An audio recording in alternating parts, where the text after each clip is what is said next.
Hello, I'm going to do my test and I'll be with you in a moment. We're going to have a very good show today. We always have very good shows, very exciting shows, always. And I hope you had a very good day today.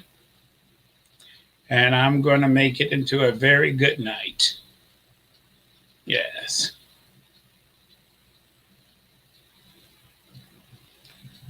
Ooh, I see. Where am I at? Okay, I'm right here. My test, and I'll be with you in a moment. So I would like to welcome everyone to our meeting. This is Knowledge from Beyond, and I'm your full spectrum Gnostic, Lynn David Livesey, and I'm here every Wednesday on the Spirit Realm Network. So this is a very special show we're having. This is going to be a very controversial show, a little scary, not too scary, but some people, the weak of heart, might be a little bit intimidated. So if you are scared easily or whatever, this might be a show you might want to pass on. So it's not that I don't want people attending, but I don't want people having nightmares, falling over, and things like that. We are talking planetary evacuation. Alternative 1, 2, and 3. Now, as we normally do, we start at the beginning. The first question: why in the hell would we need to evacuate the Earth? Well, a lot of reasons, if you think about it.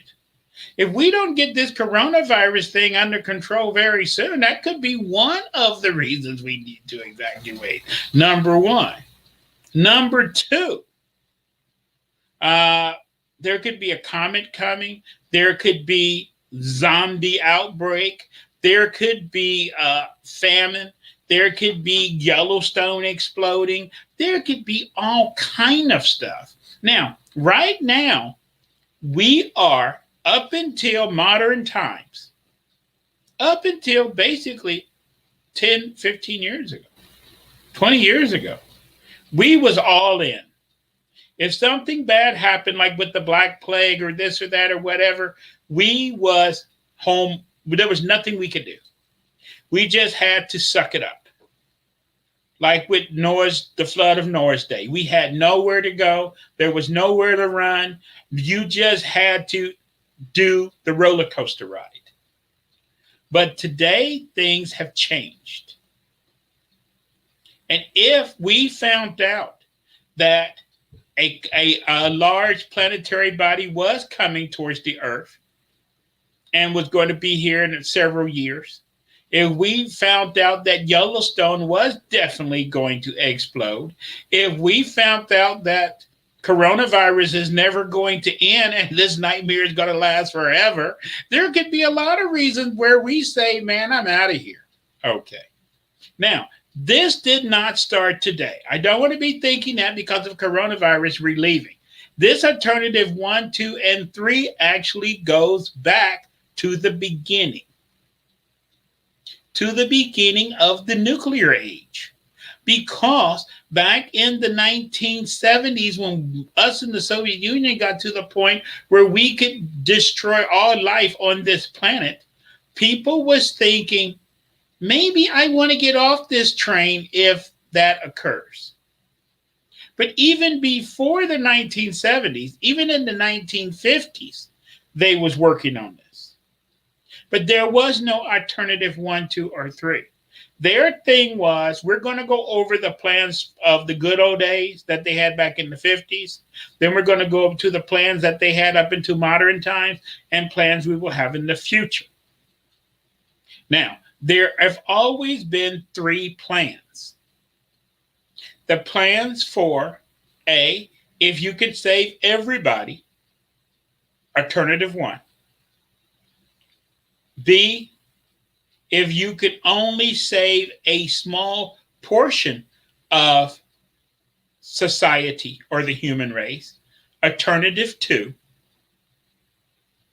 If you can't save no one and it's every man for himself, it's the Hail Mary pass. You just need to hit that ejection button and get the hell out of Dodge. Alternative 3. Okay. So before going back to the 50s. Alternative one was duck and cover. Okay. We remember duck and cover. That was the big alternative one. Okay. That desk and hiding under your bed was going to save your ass. That was alternative one. Okay. Alternative two used to be the military had their underground bunkers and this and that and everything else. And they had these bunkers for the corporations and for Congress and everything. A lot of that stuff has been revealed now, especially the older ones, the older bunkers. And alternative three, which most people didn't know, even back in the 1950s, this was part of why the South Pole is a nuclear-free zone. In case we blew up the world, the survivors, because there's no missiles pointed at the South Pole. Whoever could get their asses over there was going to run towards the South Pole and hide in our bases over there. That's one of the reasons why America, China, all the great powers, England, France, had bases at the South Pole.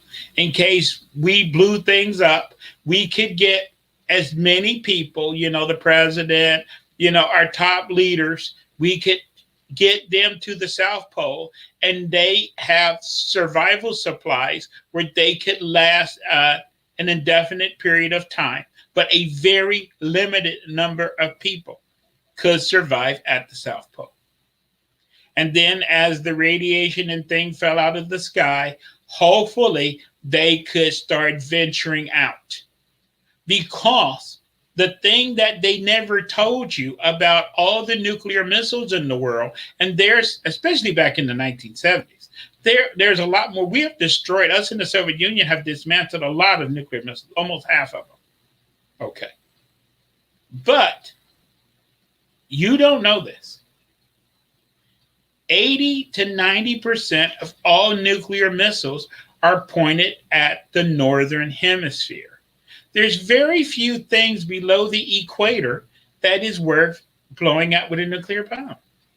So even though they have always told us if there's a world war, everybody on the earth would die, that have never been a true statement. They could kill everyone maybe in the northern hemisphere. But as I was talking about yesterday, normally the wind in the northern hemisphere stays in the north. Most wind doesn't cross from the northern hemisphere to the southern hemisphere because the earth is not totally round. The earth is slightly wider at the equator and slightly less at the poles. So if we blew up the northern hemisphere, most people in the northern hemisphere would die. Radiation will still bleach into the southern hemisphere, but the further south you went, the better your chances of survival would be. And this is why they didn't tell people this. And this is why in places like Paraguay and Uruguay and in Chile and all these places, life would still be hard, but there would still be some radiation, but nothing like in the northern hemisphere. And that was the old plan. And to escape all of the radiation, you would take the most important people and run them down to the South Pole. Okay. That was the old plan in case of annihilation. Now, that would only work in case of nuclear a bomb. They've been making, the thing of the military is always talking about what if. So, if there was a giant comet or a meteor approaching the Earth back in the 50s or so, we didn't have the possibility of getting large amounts of people off the planet. But they have studied, we have paperwork going all the way back to the early 60s, where they have talked about in case of emergencies. And with the black budget and the secret space program, they have done this a long time ago. They probably do have small scale bases on the moon and Mars as we speak. I know people are shocked to hear that, but the secret space program have been around for a very long time. And if something big was going to happen, they have always had the plans to get a select few people off of the planet. That was the old days. But technology have dramatically increased now. So you get into, we're moving from the 1950s or so. Now we're moving into the 1970s and the 80s and going that direction. Then they realized that maybe nuclear war could be survivable. Not survivable for places like me and you, but it could be survivable for super large corporations or for the US government, because we have bunkers and things and underground, what they call dumps, to where they are survivable even with the largest nuclear weapons we have. We have places underground that cannot be destroyed. The problem is you and I don't have a ticket. Okay. And these super deep dumps, as they're known, would be, some of these things are meant to hold hundreds of people for a very long, indefinite period of time. And we have always now talked about moving a portion of our military underground, which they have. And because now, instead of just a first strike, is the thing of surviving the initial attack so you can do a counterattack. So this is where we went up to, now. And then with the technology we had the technology of being able to save even more people. Because we now have a lot of these bases all over the world. Okay. Still not for me and you. And our off-world bases are now of a size to where they could not hold just a selected few people. They could hold quite a few people. Selected people. And we even have the technology, if we had warning, where we could move quantities of people.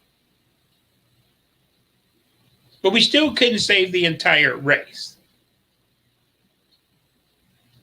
But this is something that they think in the near future, for the first time, we might have the technology to do.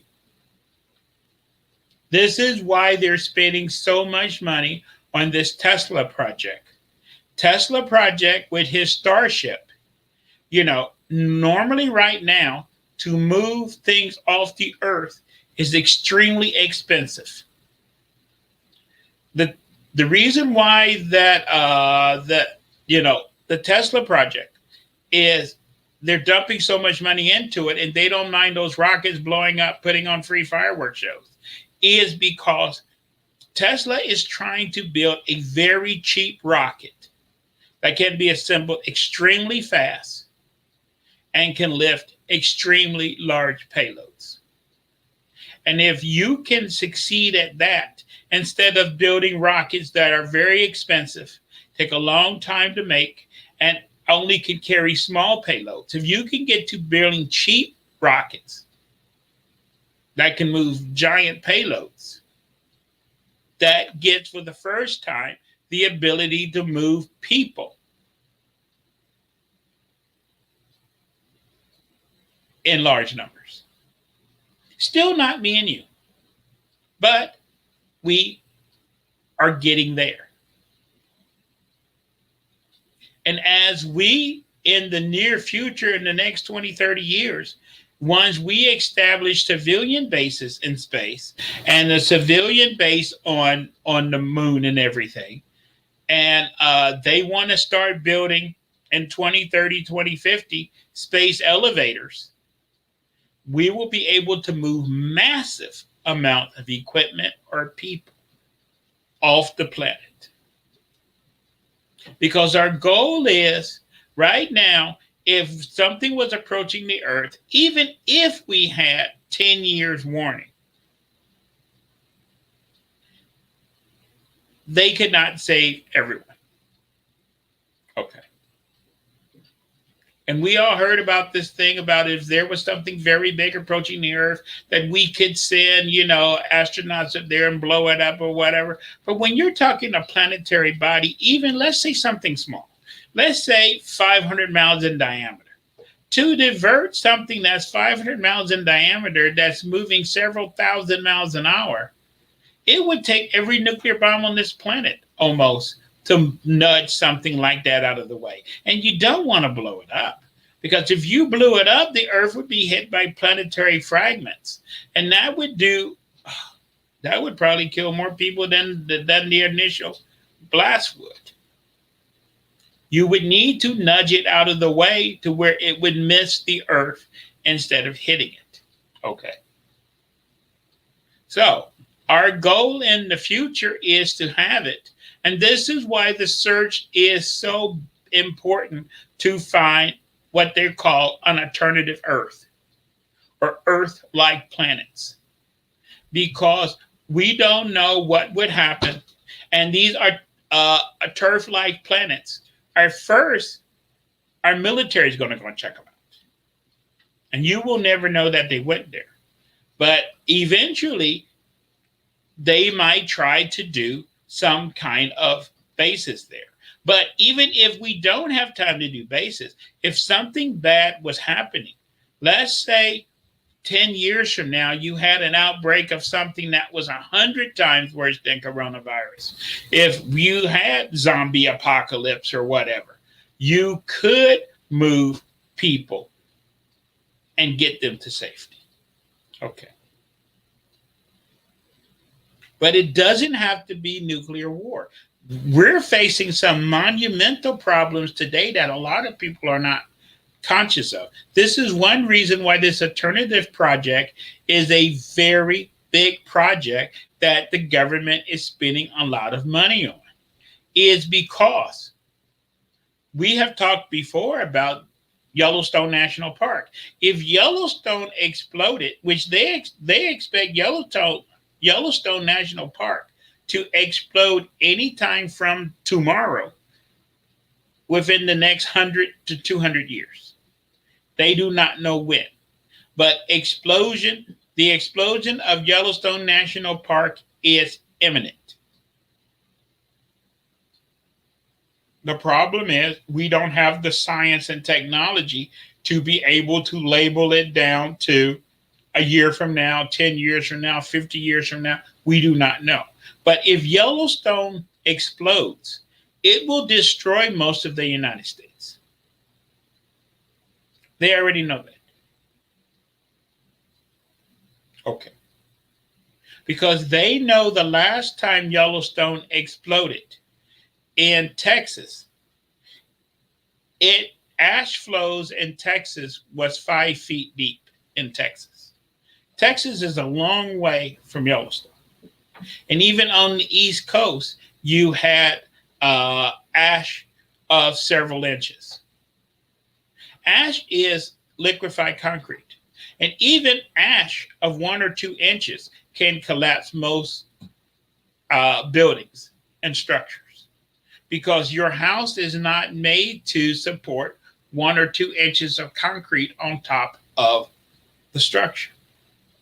It wasn't built for that. And if you have several feet of ash, nothing could survive the weight of several feet of ash. And you couldn't breathe it in, because if you breathe it in, it would basically choke your lungs. So we're looking at a situation, even if Yellowstone exploding, not a full-scale planetary evacuation, but we might have to evacuate very large sections of the United States may become inhabitable. Okay. And what would we do with the people that was needed to be evacuated? Okay. There are plans which are already drawn up. Okay.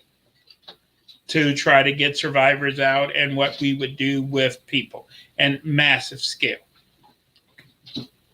But that's if the disaster was here in America.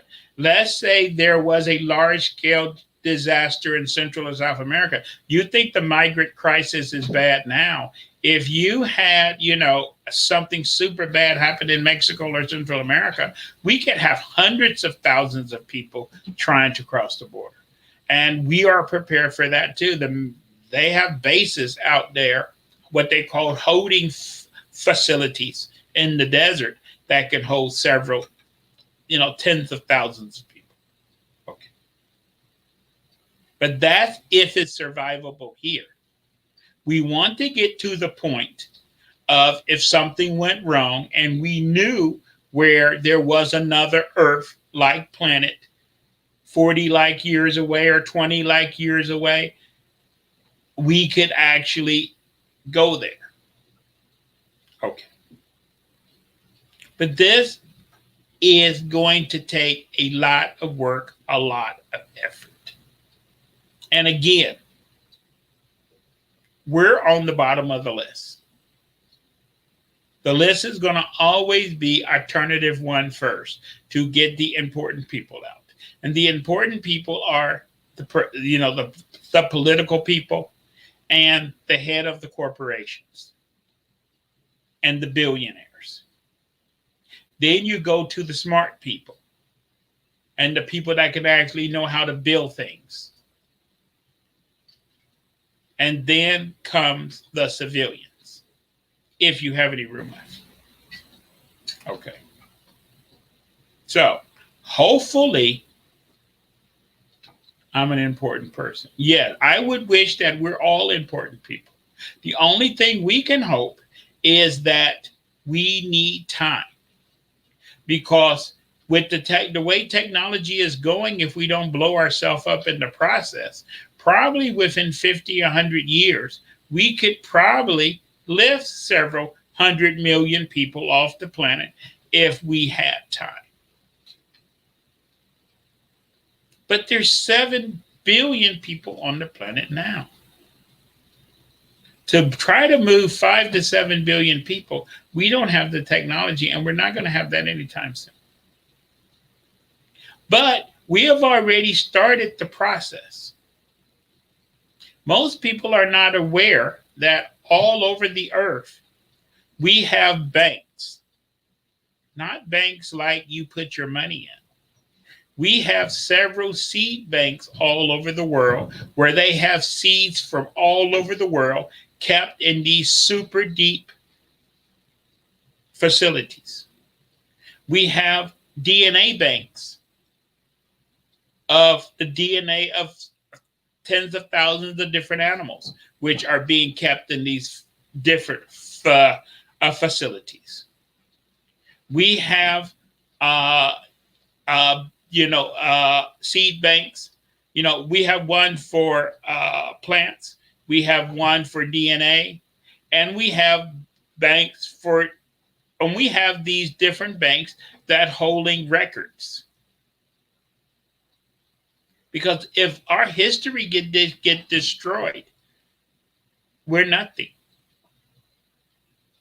So a lot of these, we also have banks where they just got everything on what they call today survivable drives, where they try to protect what we feel is important to make, the human race what the human race is. Because with these banks, it's the thing about right now we can't leave, but with these seed banks and these DNA banks, it's the thing about that if life got destroyed, we could use the seed from those banks and we could populate the earth with new trees and new plants and everything. So these are the basic seeds that we have kept in these strategic locations, which are all over the world. See, most people have no idea of this stuff is going on. Okay. Because life is a very scary thing, and with the possibility of the weaponry that we have today, and now that we know about all the stuff that goes on in outer space, you know,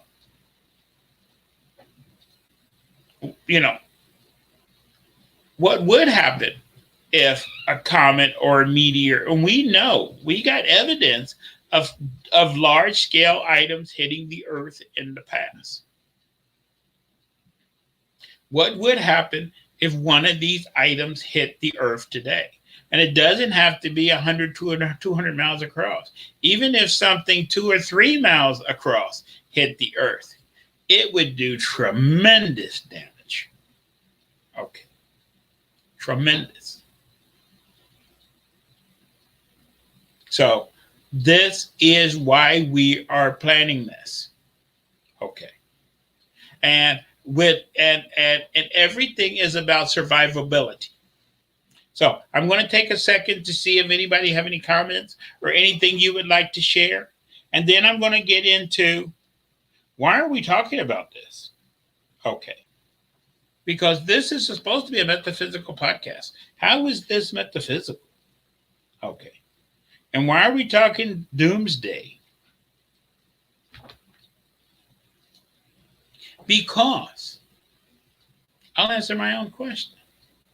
This is very metaphysical because the human race is not from the earth anyway. We was brought here.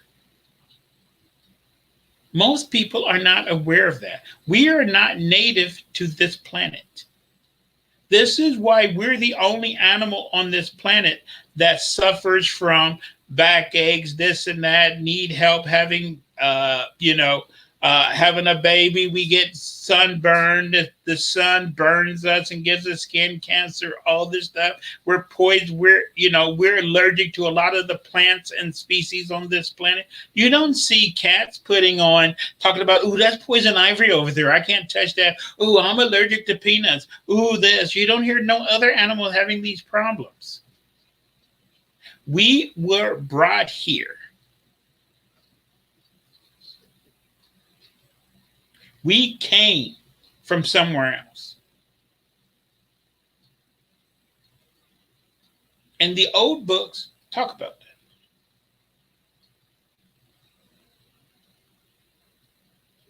that. Remember, when the Anunnaki first came here, the old ones was here. They had clover feet and leather skin. The dinosaurs. And they worked with the old ones. We don't know what that means. How can you work with dinosaurs? Did dinosaurs have civilization? We don't have the slightest idea. This is what the secret thing about Jurassic Park was, is that the giant dinosaurs was dumb, but the smart dinosaurs was intelligent. And the Velociraptors, that's where that word came from, had the same brain size we had. They had same vision we had. They had hands similar to ours. Did they live in houses? We don't know. The only thing we know is that the old ones blasphemed against God, and they was destroyed and driven from the surface of the earth and driven into their underground caves. Now, how can a dinosaur blaspheme against God? That's really deep. You really got to think about that. Okay. But that same book, the book of Revelation, also says that in the end time, man will blaspheme against God and be destroyed. Okay, so I guess what goes around comes around. So I don't know if dinosaurs was talking and giving them the finger. I don't know what dinosaurs was doing back there. But how can dinosaurs blaspheme against God? I don't have the slightest idea. I do have pretty good idea how we can blaspheme against God. I can figure that one out. Okay. But what goes around comes around. After the old ones was destroyed, they needed workers. They took a primitive creature.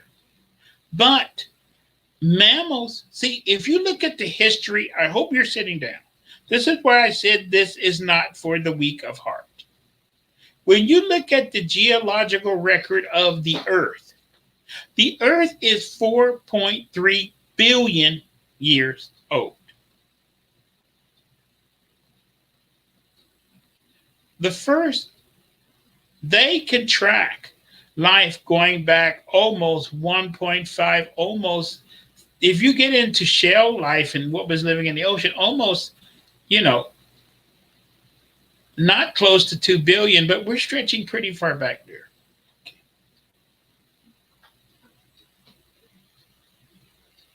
There is a book that talk about what the earth was like when the first ones came here, long before the Anunnaki. When the primordial beings first came to the earth, they talk about what the earth was like. They describe themselves today as being something between an octopus, a jellyfish, and coral.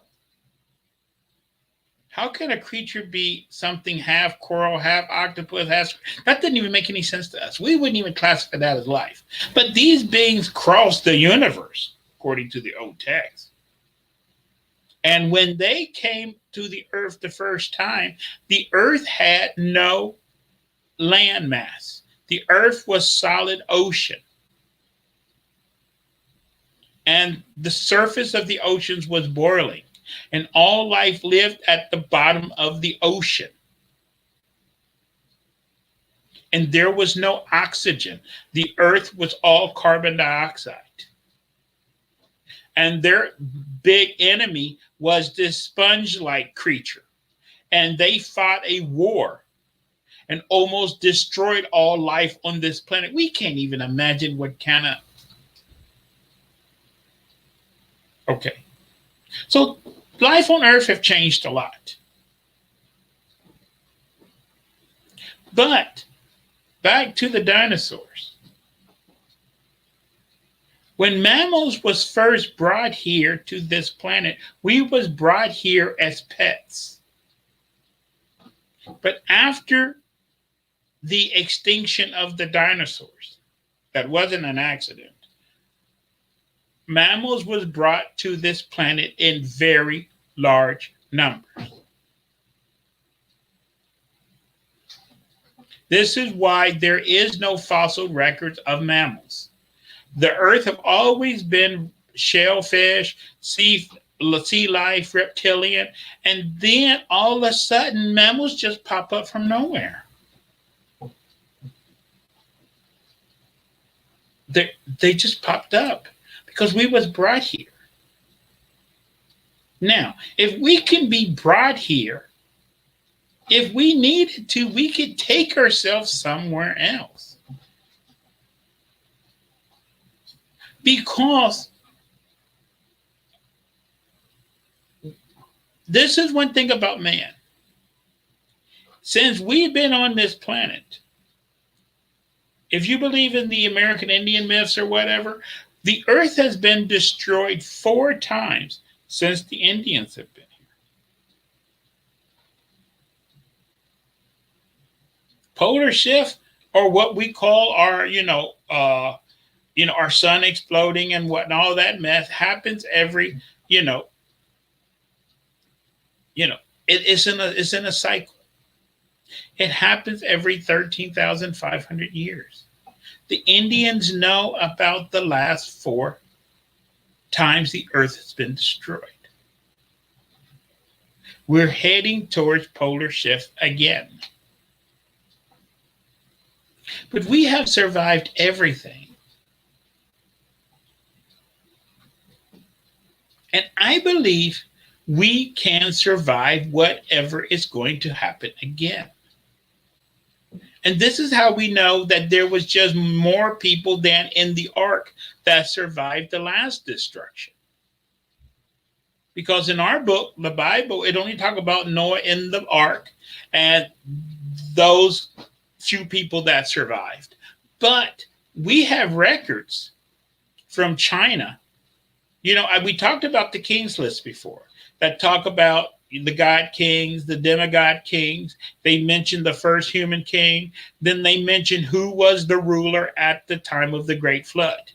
We have the Sumerian list, the Chinese list, and we have the Egyptian list. In both of those records, and other people have records too, they talk about, like in China, they talk about what parts of the empire fell into the ocean. The Egyptian record, they talk about what part of the empire. It wasn't called Egypt back then. It was called a different name. What part of their empire collapsed into the Mediterranean? We have tales from all over the world. The Aborigines in Australia talk about how they used to cross to the sacred land and hunt the giant birds. And they used to take the land bridge that connected, that went all the way from India all the way to. That's the reason if you look at the Pacific Ocean, all of the dark-skinned black people in Southeast Asia form a line. That is where the land bridge was. They talk about how the land bridge collapsed and fell into the ocean, and only the people at the mountaintop survived. And the people that was in the royal hunting grounds was stuck there forever. See, we are survivors. We have survived glaciers, ice age, mini ice age. We have survived everything. And people think the coronavirus is scary. We are a surviving race. And if something bad was happening to our world or to our food supply or to whatever, if something was coming, the human race will survive. We just have to quit fighting among ourselves, quit killing ourselves, and work together to solve whatever the problem is. And this is the problem that we're having now.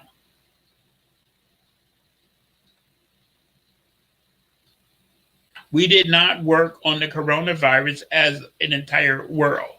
That's the reason all over the world you got all these big vaccines everywhere.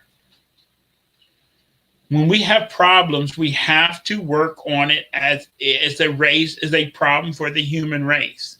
And if something was approaching the earth, and if Yellowstone was going to erupt, or if zombie virus did break out, we couldn't say, well, this is an American thing, this is a Russian thing. No, this is the thing about surviving of the human race. And we would have to work together to save the human race.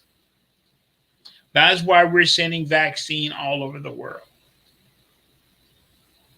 We have to work together. And with that philosophy, it doesn't make any difference what happens. We can survive. And if we needed to go to another planet, we could do that. If we need to operate in space stations or whatever, if we needed to live underground, this is what happened to the Anunnaki. Most people don't know. The Anunnaki came to the earth to look for gold because their atmosphere was damaged. We don't know how it got damaged, but their atmosphere had a hole in it. And they was trying to repair the hole by putting particles of gold, microscopic particles of gold, into their atmosphere to close the hole. And even though they tried this over and over again, the hole kept expanding until the call finally came out. Gold was no longer required.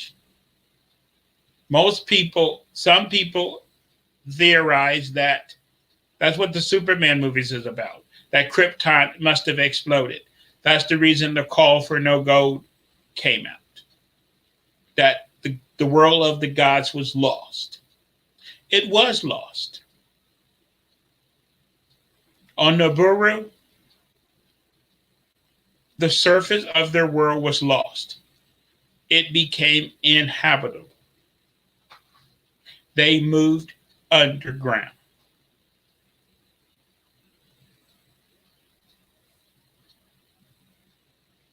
That might be the face of man 100 years from now. The surface of our world might become uninhabitable, and we might have to move underground.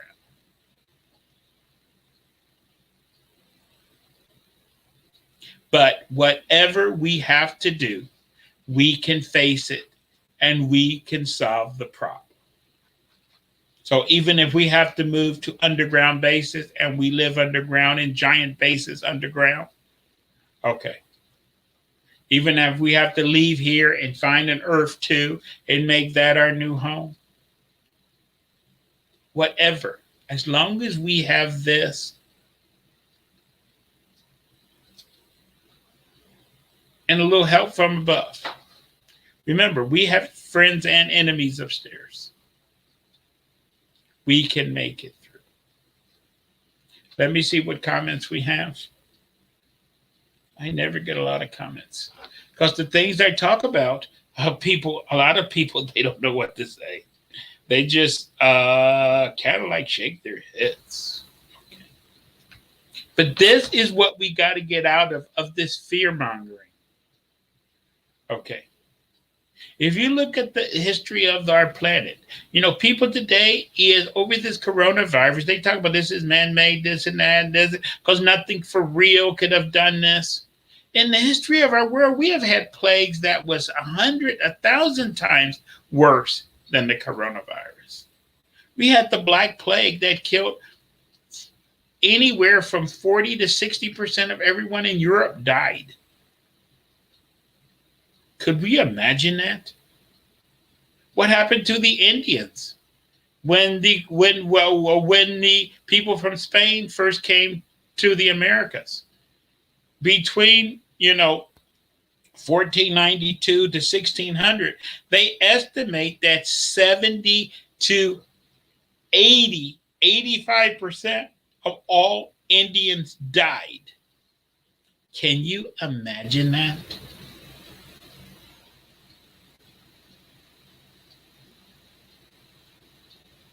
And we're afraid of a little coronavirus.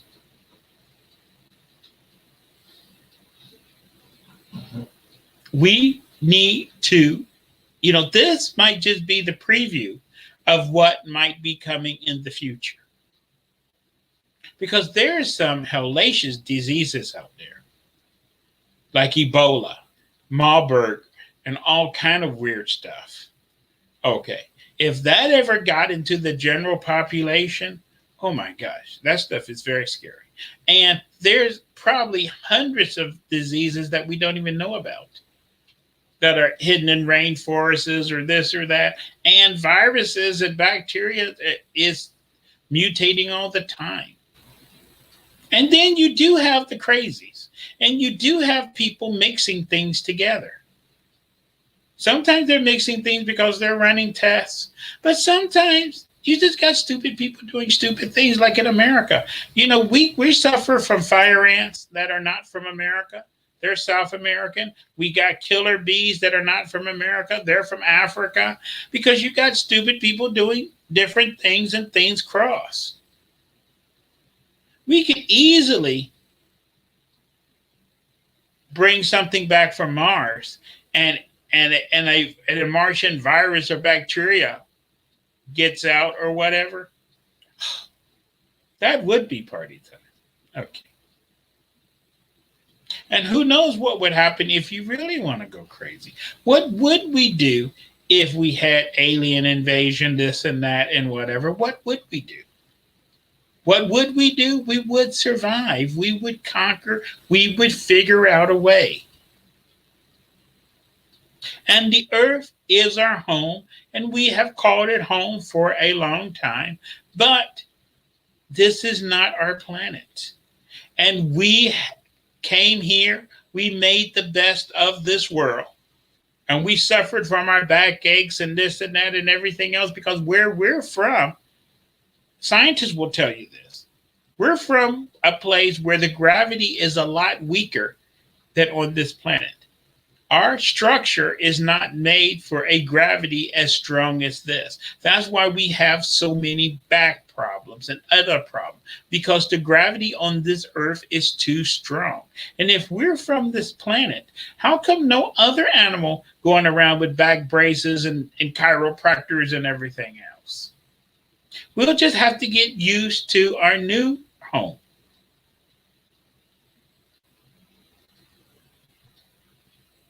But it's not the end. But we don't want to take our home for granted. This has been our home for a very, very, very long time. And if we take care of this planet, we can't always control Mother Nature. But if we take care of this planet, we can call this planet home for a very, very long time in the future. But that's up to us. But science is telling you at the rate we're going, we are depleting the resources of this planet very rapidly. And if we continue on our present course, the earth will not be sustainable for life around 150, 200 years from now. We will have depleted all of the life in the ocean. We would have depleted all of the mineral resources of this planet. But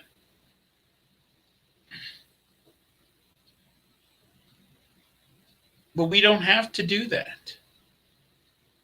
This is the difference between, the Indians and modern man. The Indians never depleted anything because they didn't need to catch every fish in the ocean.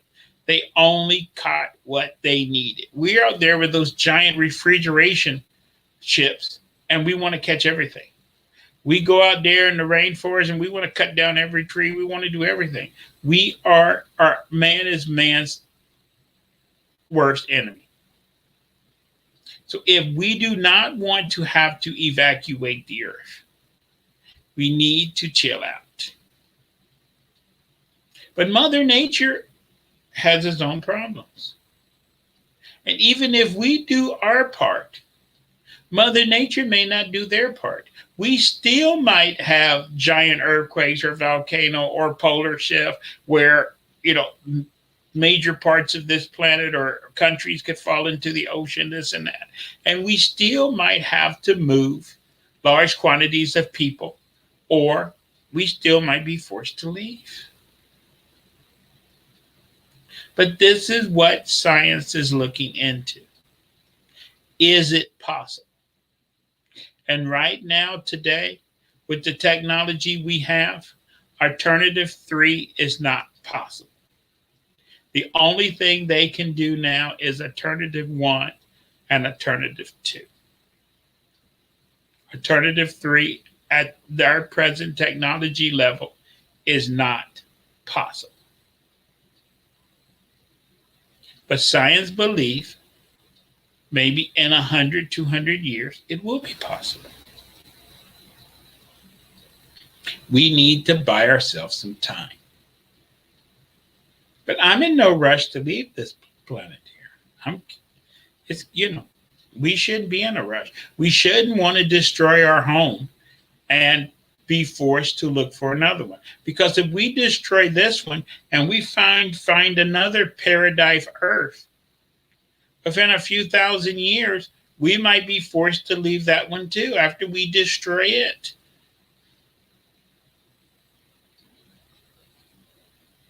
Let's try to do our part. And before, the only threat was nuclear war. We have a new threat now. In the 1970s, early 70s, we got to the point, late 60s, early 70s, that we had the technology to destroy all life on this planet using nuclear weapons. Within the last few years, we have reached a new milestone. We now have the technology to destroy all life on Earth without using nuclear weapons. Okay. We have weapons out there that's astronomical. We got bombs that are just as big as nuclear ones, but they're not nuclear. Okay. We need to quit playing this game. So all it takes is one miscalculation, one crazy person, and it could get really bad very fast. Okay? So that is what we need to do. So this show is not promoting about we should leave here and how wonderful it would be to leave here, because the earth is a ghetto, and we need to find us a new paradise planet. Because with our brain and our thinking, I don't care where we go, we're going to turn it into another ghetto too. We need to fix the planet we have. And the Bible says that God will destroy those who destroy the earth. And so far, we only been destroying it by pollution and all, cutting down the trees and this and that and everything else. But if we actually burn the school down, he might make it where we actually don't survive. So these are things we need to think about. But the earth is our home. We've been here a very long time. No, this is not our native planet, but we've been here a very long time. And I think most of us like it here. Right? So all we have to do is work together. And for those who's thinking that, okay, we got one more shot and coronavirus be over, one more this. No, we're in the quickening. It's going to be one thing until we get past polar shift, until we have a lot of things that's going to happen in the next few years. Okay. It's going to be one thing after another. We just have to face whatever the problem is. Quit pointing the finger at whose fault it is. And that's one thing I like about this Delta virus. Even though it started in India, we're not saying it's India's fault. Okay. We're just trying to come up with a cure. We used to call this the Indian virus before it was the Delta virus, the Delta variant. But we never said it was India's fault. India has to do this. No, we're not. Because it doesn't, I don't believe in the mad scientist thing that there's somebody out there trying to destroy the planet. You got crazy people out there. You're always going to have the crazies. But they're not in control. And we have to make sure that the crazies never are in control. So we need to get a hold of this. And whatever is thrown at us next, we need to be able to do what we got to do to nip it in the butt so we can continue. Okay, so this talked about some gloomy stuff, but it has a positive message that we can survive here, and we planning on surviving here. But if we have to go, alternative 3 again is the goal of trying to save the entire Earth population. Is alternative 3. If that is not possible, then you go to alternative 2, where you save a portion of Earth society. How will that be done? By lottery ticket? By only taking the educated? By only taking the billionaires and millionaires? By only taking the corporate executives? I don't know how would they do if they just could only take a section. Only take the Americans? Okay. Only take a certain race? I wouldn't know how they would do that. But if they didn't do that right way, I think nobody would get off, because nobody is going to take the ticket to be left behind. So it would have to be some way that it is kind of fair or whatever. I don't know how would they do it. But that is alternative 2. And if alternative 2 can't work, then you have to do alternative 1, where you try to save the select few. Because that's all you can do. You can't save anyone else, just the select few. And that's alternative 1. We need to work together. And we need to stay on alternative 3. And we need to stay earthbound for now. So whatever our problem, there is no jumping ship. We all in this together. But if the day do come where we can't stay here any longer, since we are not native to this planet, if we have to go and live on another planet, we won't be native there too. We'll just have to do what we got to do. I hope you enjoyed this talk today. This was kind of deep. Please share it with your friends. And I'm here on the Spirit Realm every Sunday and on Wednesdays. They have lots of other good shows on that network. Please share them too. You can also find me on YouTube and on my Facebook page. I do another podcast on Tuesdays. But always, I'm here trying to share a little bit of knowledge and get you to think, to use this, what we have. Because the future is ours, and it's up to us to make it our future can be heaven on earth, or it can be hell on earth. It's up to us. I'm Lynn David Livesey, your full spectrum Gnostic, and I'm out of here.